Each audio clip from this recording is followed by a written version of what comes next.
good morning, Eastern Oregon, and welcome to this June 26th version of AM Live on EOA, your connection to Eastern Oregon. I'm glad that you're here. I'm here in the studio alone today, and glad that you are here. If you have any, if you want to know where our content is and how to find our stuff, if you go to EOA.network, that takes you to a link tree where you can find all of the locations of our stuff.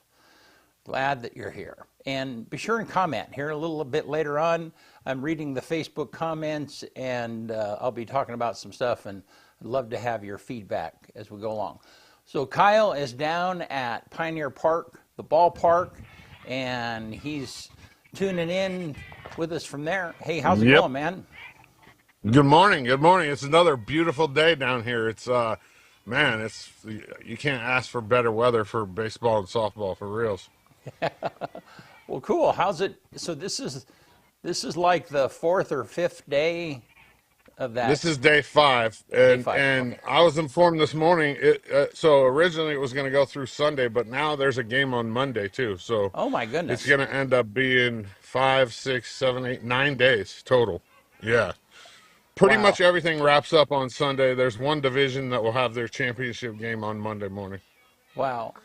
And Yeah. so do some of those teams, if they don't advance, are they like done by today? I mean, Done. whether Yeah, all the teams that don't advance are done. That don't win the district, because you go from district to regional to state, or district to state to regional. Excuse me, and the winning team in each division will get to play in the state tournament, and those are located all around different towns of the state. You know, just like the districts are. And then if you win state, then you get to go to San Bernardino, which is like the big regional tournament. huh? Well, good. Have you Yeah, heard? yeah. You know, I mean, now that we have the Hampton Inn, have a few more hotel. Have you heard any feedback from, A people lot that? of people aren't staying, believe it or not, because of the way the tournament's set up and the spaced out. It's really spaced out, and most of these teams are our district teams. So Pendleton, Blue Mountain, Union County, Wallowa, Baker. I would imagine like some of the Grant Union people are staying, but there was teams that had days in between games. So I haven't. Nobody's really talking about staying. So then they're just looking at the schedule and go like, okay, well, we got a game on Thursday morning. We'll be back. Kind of, Yeah, and they'll go home and work for Wednesday if they played Tuesday. Yeah, yeah, huh? I have heard that. I heard a lady say, "How I'm going to go home and I'm going to work tomorrow, and then we'll be back on Thursday." Yeah, Man, it, it I don't like that idea. I mean, I think the idea of jamming all the games into like 4 or 5 days is better, just for the simple fact that then you generate economy. right. But at the same time, the baseball rules, I guess you can't have 2 games in one day. So it's a catch-22, and it's hard to schedule, that many teams in, and not violate Little League's rules. Little League has a lot of really like kind of piddly rules that just don't make a lot of sense, but at the same time, they're very player safety focused. So it's like anything that could put a kid in any, like they have to wear a helmet to go to the bathroom if they're playing. To go from the dugout to the bathroom, they have to wear a helmet. Like all the other kids out here running around, oh, if a foul ball hits them in the head, oh well. But the kid playing in the game has to wear. I mean, it's like, and that came from somebody going to the bathroom and getting doinked on the head. Yeah, huh? You were the Yeah, other day. You mentioned a pitch count incident, and yeah. so what is that number? And it's up to the coach to pull the kid when they It get to that count, or what's the deal? Yeah. so the number is different for every age. The age that we were talking about is 13, so juniors, and the maximum pitches you can throw in a day is 95. So you can end up throwing more than 95, because once you hit 95, you can declare last batter, and you can finish that batter out. Well, what had happened was the coach kept asking, what the pitch count is, and there's an official pitch count. I volunteered yesterday and kept the pitch count for a game. And there's somebody sitting there marking down every single pitch, and the coach was checking the whole game. And all of a sudden, I don't know, I think it was like the 6th inning or the 7th inning, it was late in the game, the person counting the pitches says he's over the pitch count. He's at 98 right now. And the coach had not declared last batter. So according to the rule book, that is a decision that has to be made right then and there, what's going to happen. You get suspended for the rest of that game and the next game as the coach.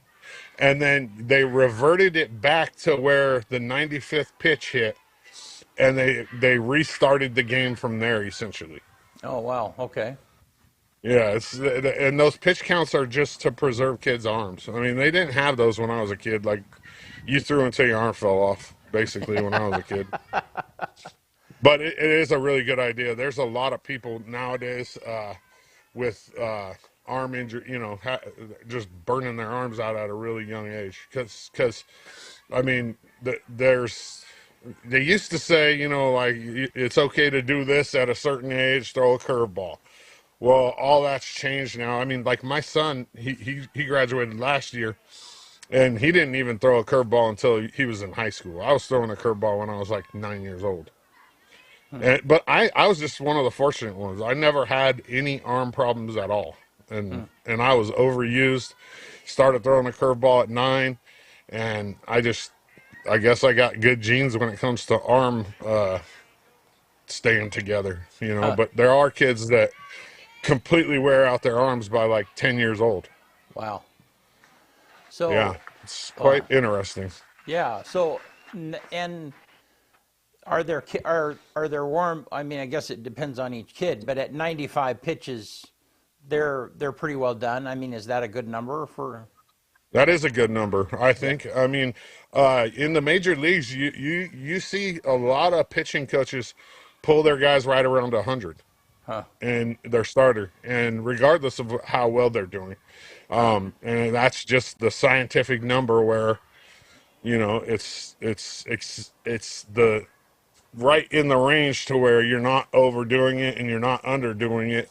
And these kids are 13, so a lot of them, are just hitting puberty, and their arms aren't fully developed yet. So, and it goes down, but each age group, it goes down like 10, 15 pitches. So like, say 12U maybe be like 75 or 85. Okay. 8, 9, 10 might be 75 or 65. Yeah. I don't know the numbers exactly, but the younger they are, the less pitches they can throw in a day. And then if you go over a certain amount of pitches, you have to have a certain amount of time rest. So I think it's like if you throw over 35 pitches, you have to have a day's rest. If you throw over 55, and these aren't the exact numbers, this is just an example. If you throw over 55 pitches, you have to have 2 days rest. If you throw over 75 pitches, you have to have 3 days rest. And if you hit the threshold 95, then you're most likely done for the tournament, I think. Oh, wow. Unless it's a real long tournament. Yeah.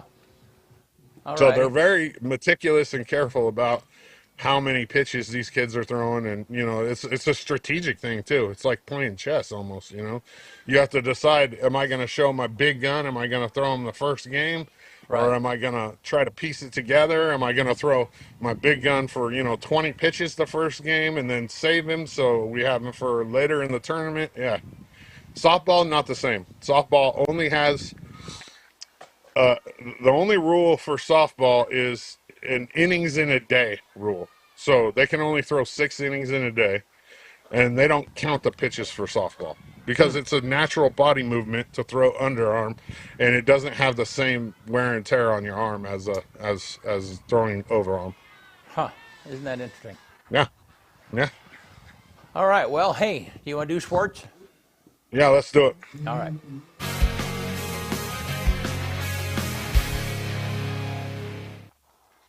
AM Sports Report brought to you by Northwest Furniture and Mattress. Get down there and check them out. They got flex steel recliners, everything American made. The Daggett family does a great job. They're always involved in everything. They're volunteering. I mean, I've seen Sean down here volunteering all week, and it's just a great thing. Northwest Furniture and Mattress, Big Red Rocking Chair on Elm, off Adams in LaGrange. So yeah, I'm down here, Pioneer Park. It's a beautiful day, and I was gonna have Maya Atkins on this morning. She's the president of Little League, but she's had a really hectic morning, and so I got the second best thing to Maya. I went over to the Optimus snack bar, and I was like, one of you guys is coming on this morning, come on. And so I'm gonna be joined right now by Joel Hassey from Optimus, and we're gonna talk a little bit about what Optimus does and their role in this tournament. Come on. Morning, Brent. Come right up here and get. Hey. Come on, closer. There you go. Yeah, so I got Joel Hassey here with me today, and he's going to talk a little bit about Optimus. Joel, so I guess the first question is let's talk about you really fast. How did you get involved in Optimus? I played football for him in the 7th grade. So did Optimus I. Club got started when I was in the 6th grade. So when I went up into the 7th grade, played in the second year of Optimus football back in about 1969. 1939? Yeah, somewhere in there. 1969. Okay, and you. Well, then I went to work, and one of the guys, I can't remember his name, worked at one of the banks, caught me one day when I was in putting money in the bank, and he said, "Hey, why don't you belong to the Optimus Club?" And I joined. Next thing I know, I was vice president, and then the president quit, and I was president within about a year. And then you've been involved. And I've been involved ever since. So you want to know a funny story about Joel? He says in 7th grade that he played football, Optimus football. He was my 7th grade Optimus football coach, and he played as well. Yeah. So another question for you, Joel. What about so? How many years would you say it's been? How old were you when you joined? Like, how many years do you have under the hood? Let's see now. About 80, early 80s, I think I was president. So what's that make it? 35? 35, 40, 35 plus 45. Yeah, probably 45. What's Optimus doing down here? Like, what do we got going on? Well, we're raising money for the kids. Yeah. Last year we raised about $14,000, and it all goes back to different events for the kids. We give quite a bit to the high school for their events, track team, band, the jury. I'm sorry, missing a word here. But the trial jury. FBLA. Yeah, and FBLA and all those different groups. We give to Little League. We give to just whatever the kids need. And we put a lot of money into this park, and the different improvements in Optimus Field and the Doug Trice Field both. And yeah, we've done some stuff out in the valley. We've helped Union when they put in their sports complex. We helped Embler way back when. Actually, Wallowa Valley, the whole county at one time didn't have a 7th grade football program, so we took equipment up to them and got them started and brought football down into that age group. And How's this tournament gone so far? Like, are you guys making money? yeah, it is. It's been really busy. I think it's been good for everybody. Yeah. We've had a really good day yesterday. So yeah. But it's tiring. We were at 13 and a half hours yesterday. Well, and you guys have had a little bit of trouble finding people to cover everything because it's all day long, and you're running 2 different stations. Yeah. We've got our new concession stand that we built 2 years ago, or actually came online during COVID, I guess. So that was a little bit more than that, but we were running it all day yesterday, and it's got the deep fat fryer, and it's got the whole kitchen, the dishwasher, and all that stuff in it. And then we brought our trailer down that we use at the football field, and it's got a grill in it and does hamburgers and that sort of stuff, just to kind of help take the pressure off the concession stand so that we can get people in and out. They don't have to stand in line all day. Yeah. What's the best selling item? Well, it's between cheeseburgers and chicken strip. We do a chicken strip basket, and it's done really well. I see. And it's really good. So I put all my gear in the snack bar when the high school room is not open, and I see what's going on in there, and they're busy all the time. It's crazy. Like there's even during the dead time, there's somebody at that window, and you got players and parents coming in and helping and volunteering. Talk a little bit about what EOU did. EOU's been really good for us. We knew we were going to be short on help, so Ron, who's the food manager up at the Eastern, brought down some of his people, and they've been doing some cooking for us. And yeah, they've been great help, been helping us with supplies because it takes a lot of food. I mean, we made a trip the other day and we bought 10 cases, 30 to the case. So it's 300 hamburgers, and they're probably 3/4 of them gone. Wow. And that was just yesterday, right? Yesterday and the day before, yeah. Yeah, in the day afternoon. before. So the role that Optimus plays in the community is vital in my eyes. You know, donating money to the kids with Little League, is it like like, are you guys just partners? Like how does that work? You know, I'm not even 100. I hate to admit this, It's but I'm not all right. 100% sure. We've always fed Little League basically whatever they needed. They came to us. You know, they've got a good, fairly decent revenue stream, but once in a while they'll hit something like a couple of years ago they needed portable pitching mounts, and they were like $8,000 or something like that. And so we helped them out with that and put the pitching mounds in. We put a ton of money in this field over here to try to get it up so that it'll take the weather.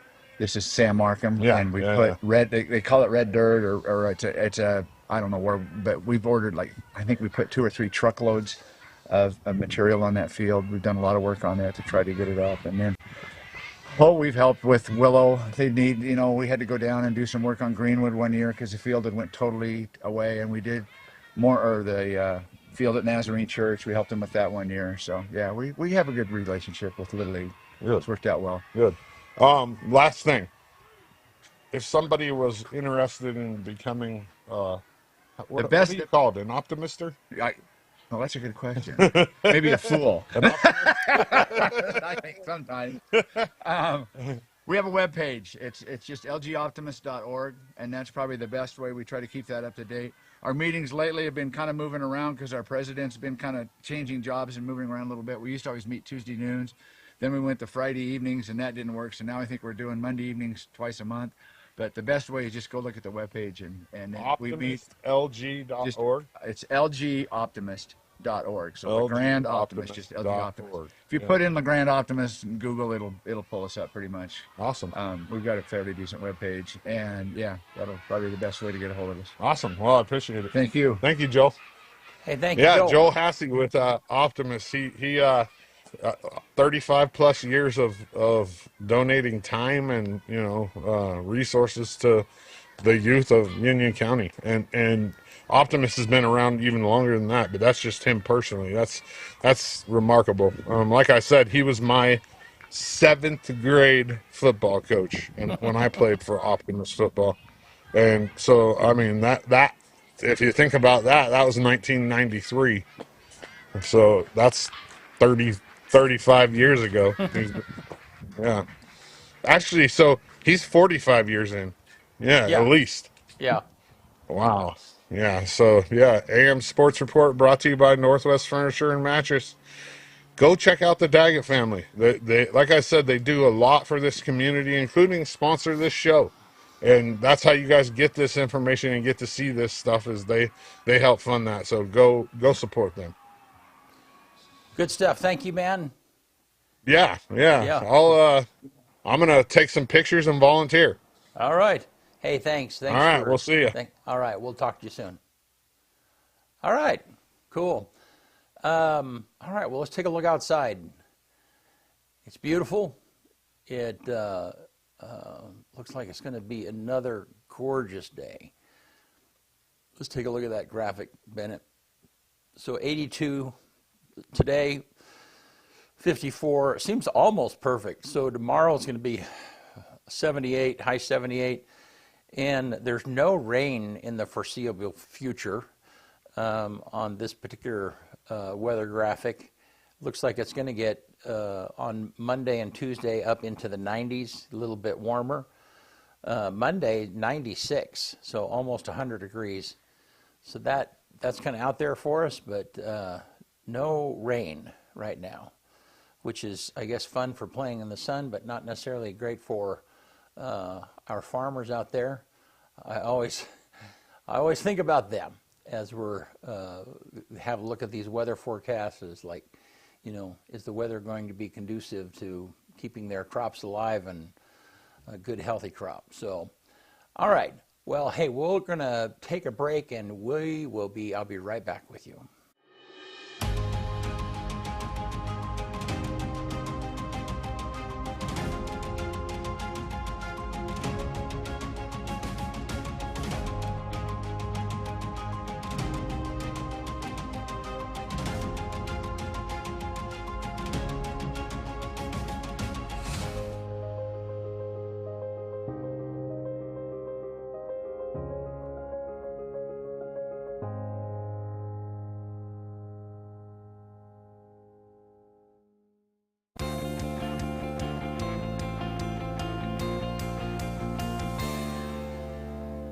All right, we're back. I'm back.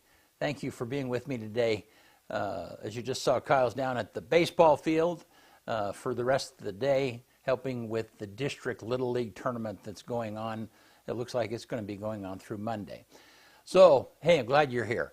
I got the comments open. I'd love to have you pipe into whatever it is that I'm going to talk to you about here for a couple minutes. The other day I talked to you a little bit about entitlement and how that's an attitude that is just, it's easy, especially as you get older, it's easier to kind of go in that direction. Somebody had said, well, you kind of need to explain what entitlement is. And entitlement is this attitude of, I paid my dues, I don't need to work hard. So it's like, I don't know. It's like I paid my taxes, and I mean here's kind of an entitlement attitude a little bit, and I understand, you know, sometimes people and particularly older people are not in favor of school bonds, okay, because they don't have kids anymore, and so then they don't have children that are in the local schools, and so they. I don't know. In my opinion, they're sometimes a little bit short-sighted. They don't understand, you know. And part of that, we've had George Mendoza on the show a bunch of times, and you know, on that specific issue, people often do not understand that the state does not provide money for buildings and that kind of thing, but that money needs to be raised locally in some manner, and that's what bonds are for. But point being is that entitlement attitude. It's just something that creeps in, and it's easy. It's because of my status, because of who I am, I shouldn't have to do this, whatever it might be, you know. And, you know, because I'm the owner of the business, somebody else should empty the garbage cans. That would be kind of an entitlement attitude. And, you know, the problem is that I still empty the garbage cans.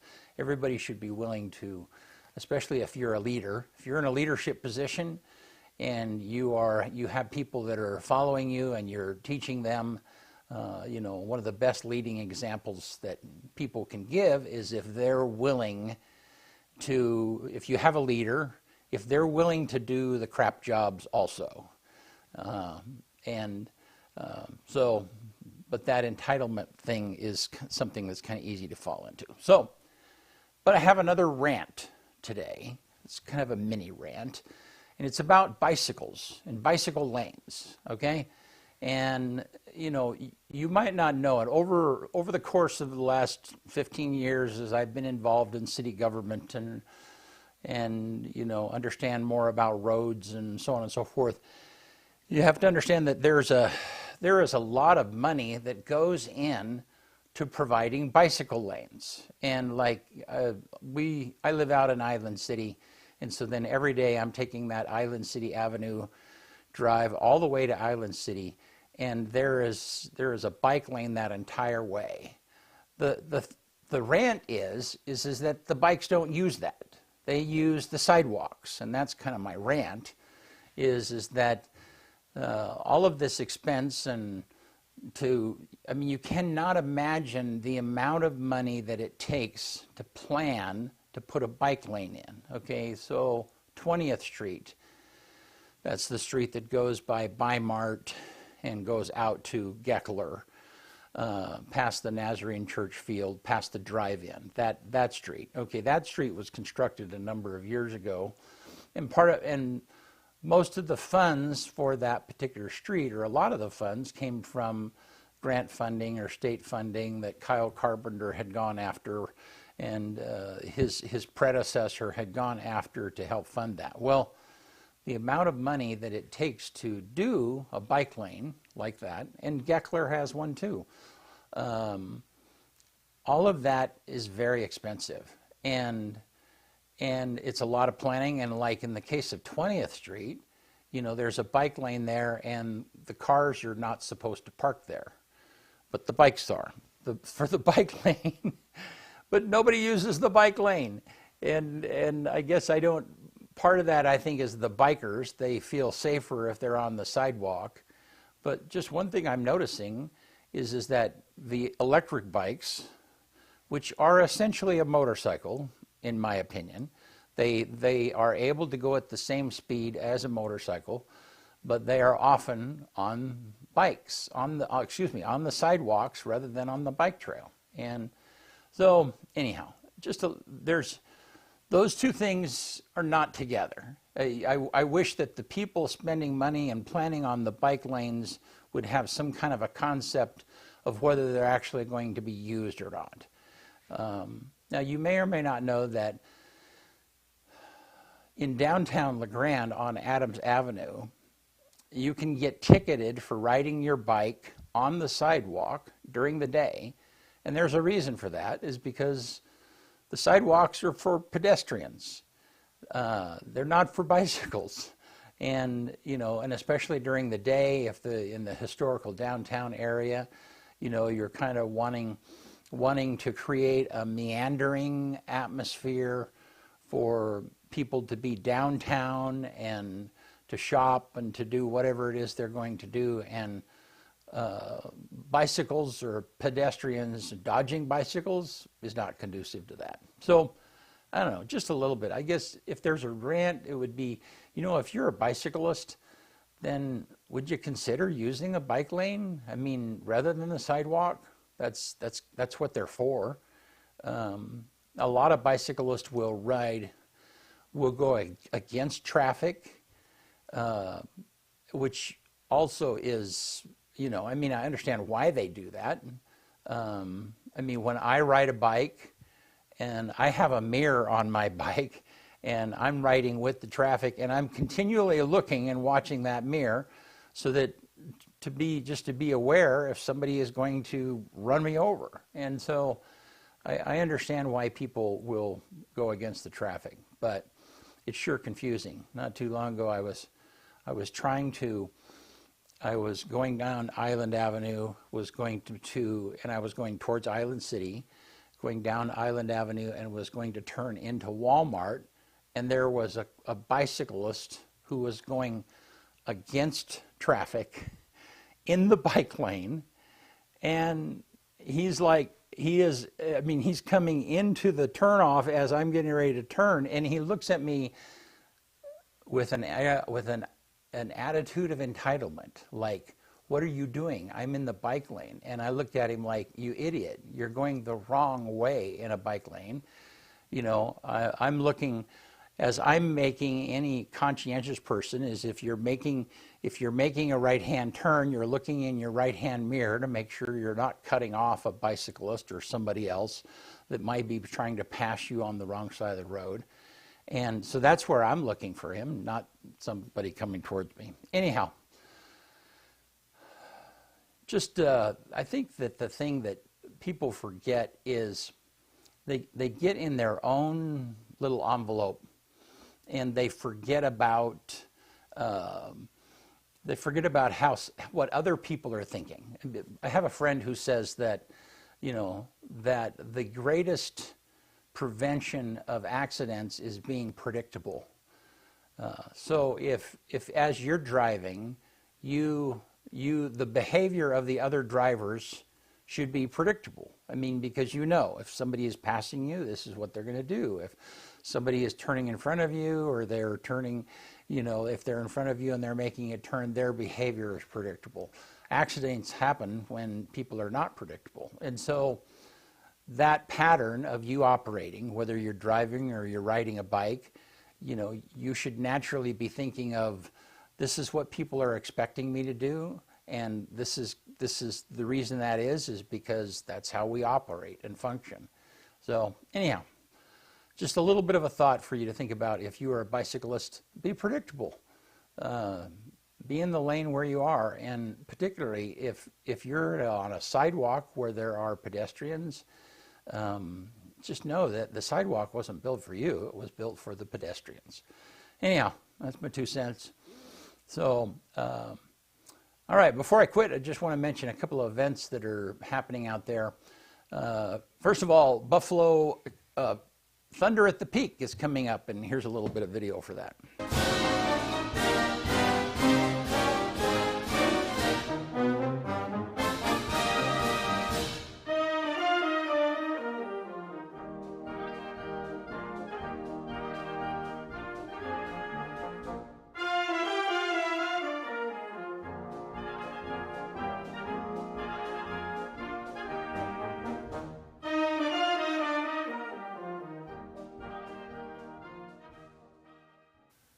All right, so you saw Thunder at the Peak. This is the 4th of July. The events, the food trucks that'll be downtown, the thing that's happening in Union is really beginning around 5 o'clock, and there'll be food vendors downtown like normal. There's a cornhole tournament that's going to begin up at the Thunder at the Peak, up at the golf course parking lot. And then the fireworks will go off at dusk. Those fireworks will be streamed on our network here, just like they have for the last several years. So the other thing I want to make you aware of is the Embler Parade.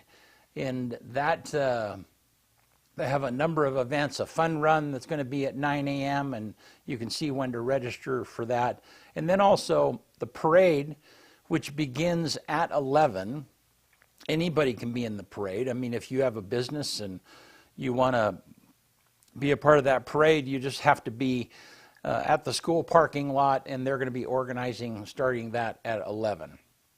So anybody, you don't have to fill out anything, just show up at the school parking lot at 11, tell them that you want to be in the parade, and you can be in the parade. And we will be streaming that event also for the first time this year. We're looking forward to that. Robin Church has been the one that's been kind of tapping on my shoulder. Robin Church was the Union County clerk for a number of years and is a good friend of mine, and she's been reminding me about that. So we're excited about that, to be able to bring that to you. That parade's been going on for a long time. You know, just a comment about Embler. I drove back and forth through there twice yesterday, and you know, their streetscape is just so beautiful. Their flowers that are hanging you know, on all the way down Main Street. That little town has just done a really good job at beautifying themselves. They have a lot to be proud of, and that school system out there is remarkable. As many of you know, they built the new track, you know, that's been like a 2-year project, and I think they're still working on doing things here and there, but there's a lot going on in the leadership of Embler, and really proud of them. They have done really well for themselves. All right. So, hey, that's it for today. We will be back with you Tuesday with a regular show. Kyle will be right back here in the studio beside me, and glad that you guys are here with us. Hey, thanks for commenting. Robin said, "Hey, Brent," and good to see you, Steve. Glad that you guys are here and supportive of EO Live. Be sure and pass the word. You know, the businesses that we talk about here, that advertise, that are part of the sports show, that's what pays for the lights and the gear and all of the stuff that makes this things kind of happen. We love giving, and we love doing what it is that we do for Eastern Oregon, but it costs money. And so we really appreciate those of you that